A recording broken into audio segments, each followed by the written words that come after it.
Hello, my audience.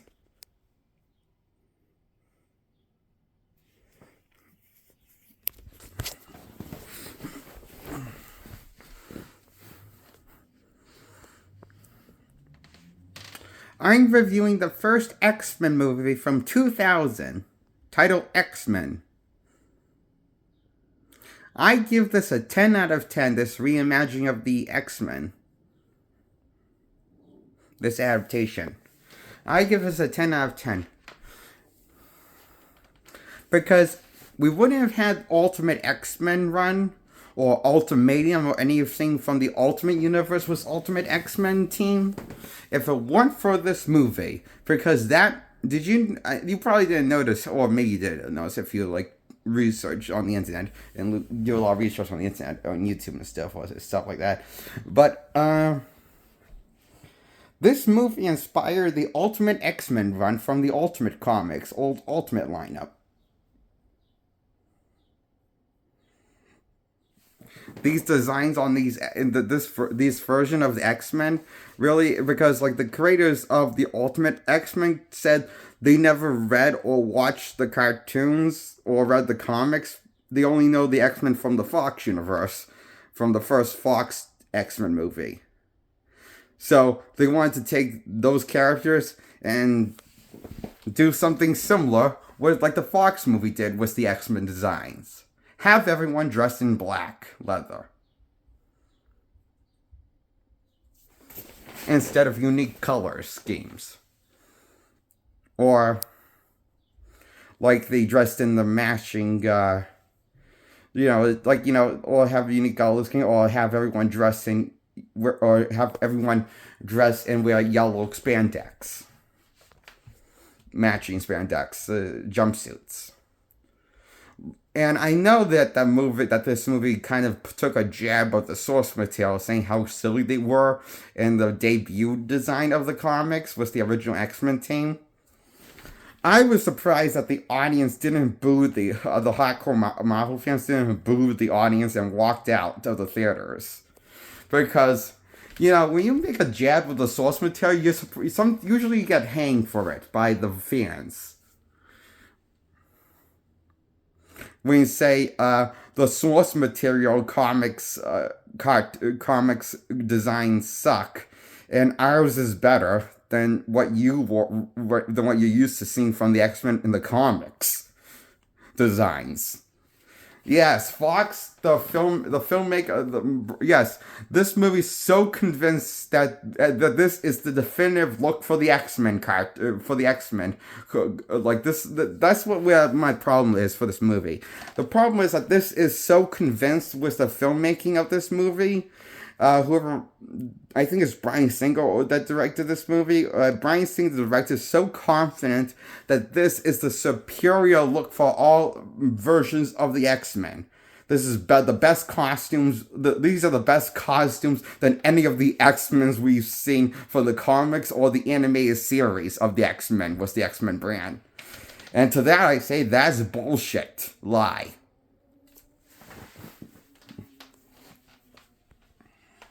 I mean, don't get me wrong, the costume designs aren't bad or anything. They're iconic and all, but they're just not the best. I wouldn't say the best design of the X-Men for the X-Men costumes that they wear. Personally, I prefer the X-Men when they wear unique design costumes that bring out their identity, and when they're not just matching uniforms.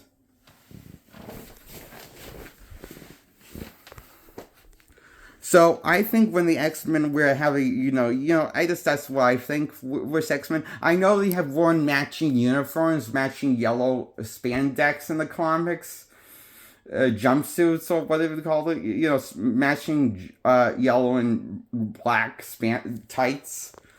I know they weren't that in the comics, but I'm more a fan when they don't wear matching uniforms, and they have each costume has a unique identity and makes each character more unique looking. At least that's how I feel about the X-Men costumes. I think it's better when each costume of each X-Men member has a unique costume design. than rather just matching uniforms.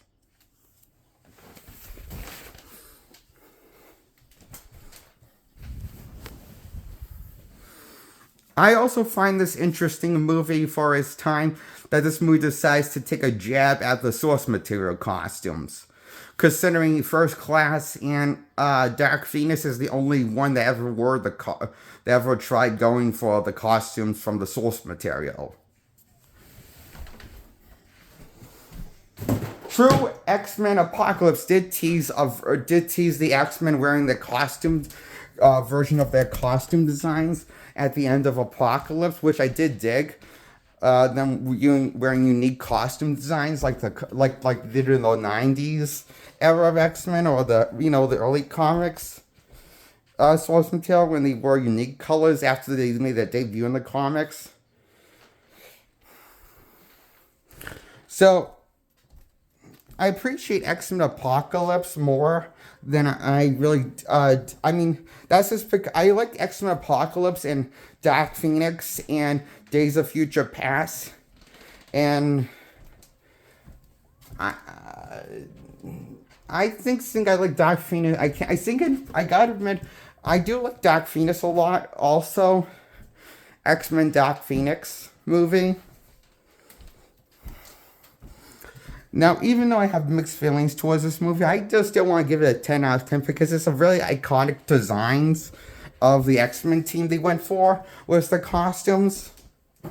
The costumes do feel like iconic, and I like how each X-Men, each team member has the X-Men logo in their costume, designing their black leather costume that they wear in this movie. So that's pretty cool.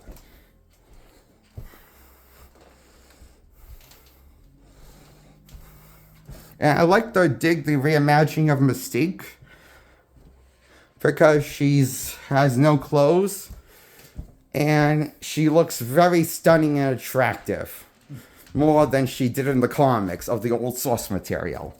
That's the one thing I think that was better than the source material, Mystique. But that's just as a guy because I like Mystique and she's one of my childhood crush. When I first saw this movie in theaters, I wanted to take a bubble bath with her. And that was before I knew about sex. I just knew I had the same exciting feeling I have for now that I want to have sex with her now. Now that I know about sex, feel like I want to have sex with her because she's so stunning to me. This version of Mystique. Now that I know about sex in my adult days. Sure, all I could think of is want to get into a bubble bath with her when I saw this movie in theaters, but that's because I didn't know what sex was when I was a kid. I was a kid in the 2000s, like 2 or 3 could have been. I was born in 1997. So I could have been 2 or 3. Maybe, does that make sense in 2000? I hope that makes sense, my explanation.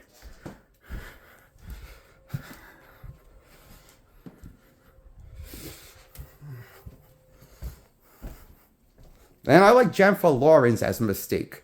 My favorite version when she played Mystique was in Days of Future Past, the only time when she went full nude top to bottom. And went full blue paint. That's why it's my favorite Jennifer Lawrence portrayal of Mystique.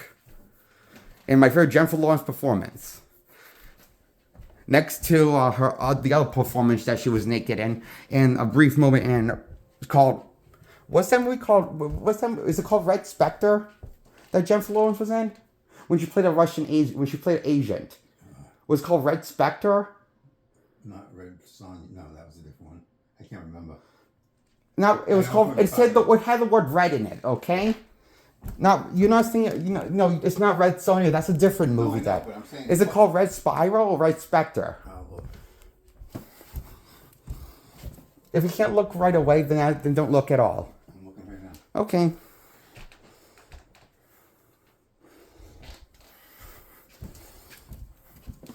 The movie had the word red in it. I remember the first part of the title. That's not the second part. Of course, I love that movie mostly because I got to see Jennifer Lawrence naked again. This time without blue makeup. but just as rewarding for the eye candy.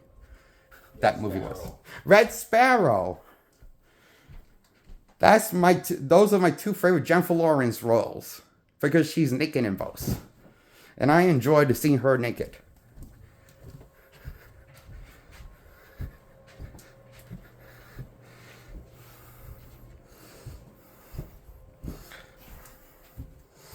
So I enjoyed this movie's version of Mystique from the 2000.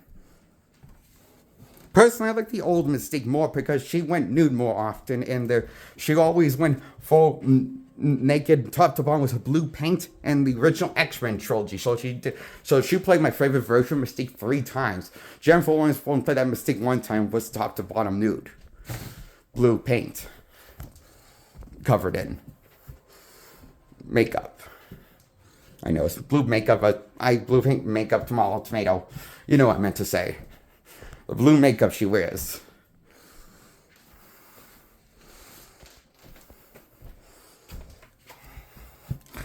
And I like, I also like, the girl that plays Jean was also very attractive, too.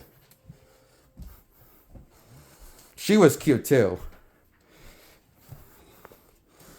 And the girl that played Rogue, she wasn't bad looking either.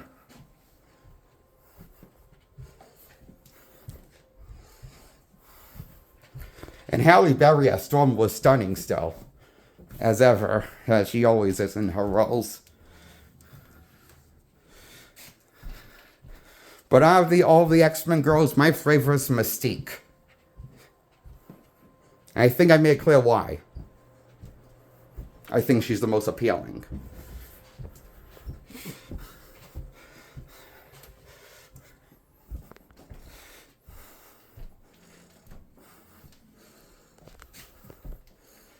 So, my two favorite X-Men movies in the original trilogy is this one and X-Men 2.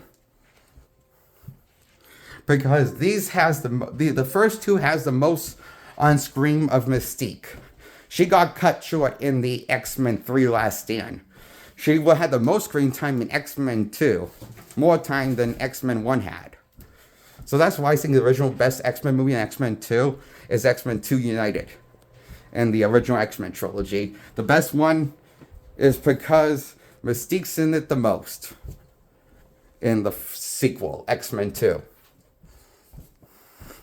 That's why it's a superior X-Men movie. For me. Number one reason.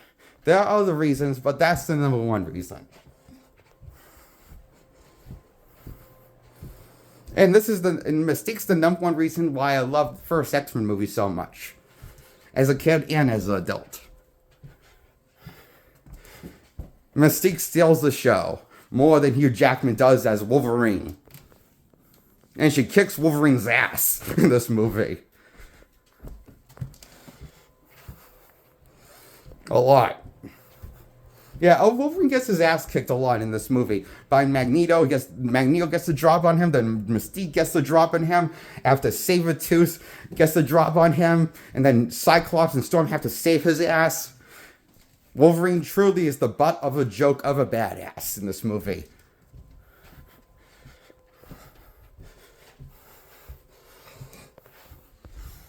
Because it's... I don't know how many people know this, but Wolverine gets his ass kicked a lot in this movie. And he loses a lot in this movie until he decides to team up and work with the X-Men, use teamwork. Then he win in the end. Then he can be a confident fighter and come out on top.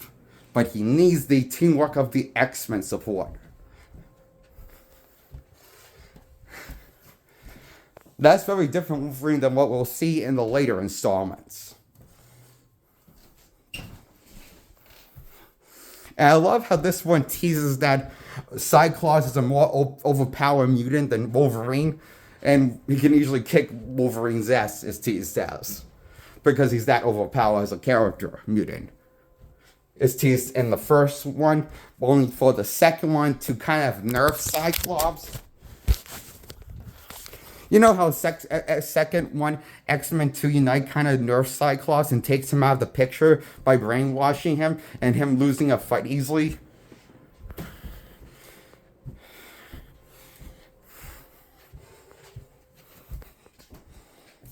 That was pretty stupid, I gotta admit, about weakness of X2 United. Sure, the actor did good as acting as ever, but I didn't think the fan service to Cyclops was up there with the first one. And the same goes for the rest of the Team X-Men, with the exception of Wolverine having just had has good amount of fan service. But I feel like the fan service to the last two X-Men movies, X-Men Last Stand and X-Men 2 United, had this idea that we only like Wolverine and don't care about the other X-Men. So that's why we don't have as much fan service or them as much screen time, the other X-Men members, compared to the first X-Men movie. You know how the first like X-Men 2 and X-Men 3 kind of went on and on, making more about a Wolverine movie and less of a team ensemble movie? With the original trilogy went on and on till it ended in 2006, and then we relaunched it with First Class, and then tie the events X-Men, new of X-Men and the old X-Men by saying First Class and the original X-Men trilogy take place in the same universe with Days of Future Past entrance. That's a direct sequel follow-up after the Wolverine happened. You know, when he fights the Silver Samurai character villain in the end.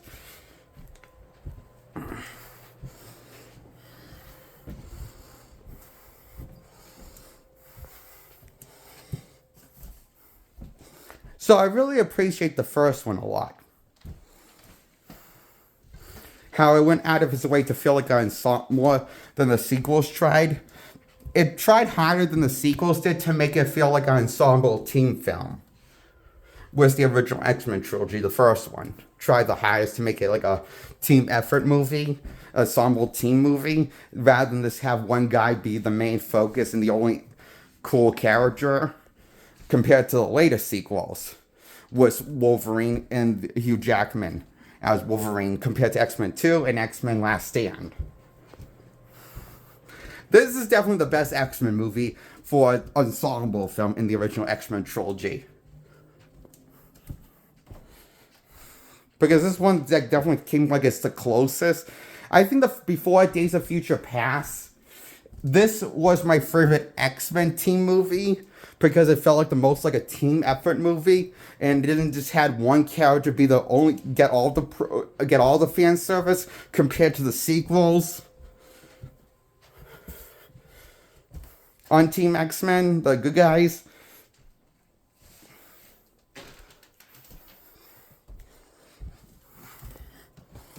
And I really appreciate that this movie inspired the Ultimate run of the X-Men from the old Ultimate comics lined up. You know, before we killed them off, like almost all the original X-Men, original X-Men lineup.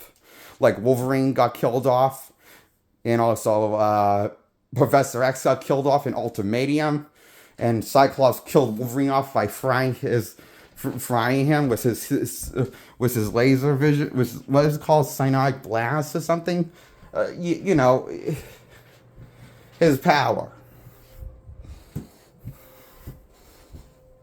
Unit power, you know? So I enjoyed everything that came out of this movie. Is why I give it a 10 out of 10. It's very iconic. It feels worthy of the X-Men title. Why I give it a 10 out of 10 2000s X-Men movie. Goodbye. Subscribe to my video. Hope you enjoyed this review. Like this video and subscribe. That's my review on X-Men from 2000 flick. Why I give it a 10 points out of 10 points.